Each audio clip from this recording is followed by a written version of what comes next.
Up the Country by Henry Lawson. I am back from up the country, very sorry that I went, seeking for the southern poet's land, whereon to pitch my tent. I have lost a lot of idols, which were broken on the track, burnt a lot of fancy verses, and am glad that I am back. Further out may be the pleasant scenes, of which our poets boast, but I think the country's rather more inviting, round the coast. Anyway, I'll stay at present at a boarding house in town, drinking beer and lemon squashes, taking baths and cooling down. Sunny plains, great Scott, those burning wastes of barren soil and sand, with their everlasting fences stretching out across the land. Desolation where the crow is, desert where the eagle flies, paddocks where the loony bullock starts and stares with reddened eyes, where in clouds of dust enveloped, roasted bullock drivers creep, slowly past the sun-dried shepherd, dragged behind his crawling sheep. Stunted peak of granite gleaming, glaring like a molten mass, turned from one infernal furnace on a plain devoid of grass. Miles and miles of thirsty gutters, strings of muddy water holes, in the place of shining rivers, walled by cliffs and forest bowls.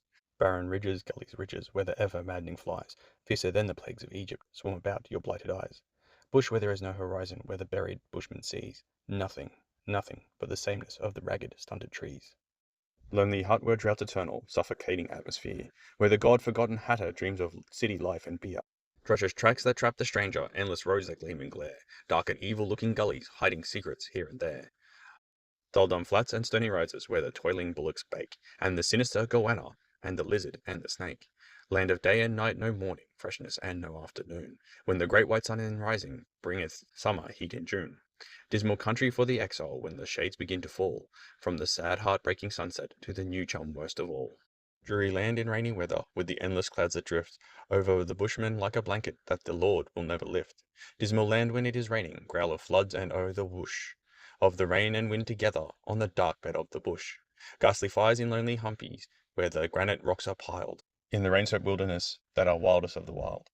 Land where gaunt and haggard women live alone and work like men, till their husband gone a-droving will return on them again. Homes of men, if home had ever such a God-forgotten place, where the wild select his children fly before a stranger's face. Home of tragedy applauded by the dingo's dismal yell, heaven of the shanty keeper, fitting fiend for such a hell. And the wallaroos and wombats, and of course the curlew's call, and the lone sundowner tramping ever onward through it all. I am back from up the country where I went, seeking for the southern poet's land whereon to pitch my tent. I have shattered many idols out along the dusty track, burnt a lot of fancy verses, and am glad that I am back. I believe the southern poet's dream will not be realized till the plains are irrigated and the land is humanized. I intend to stay at present, as I said before, in town, drinking beer and lemon squashes, taking baths and cooling down.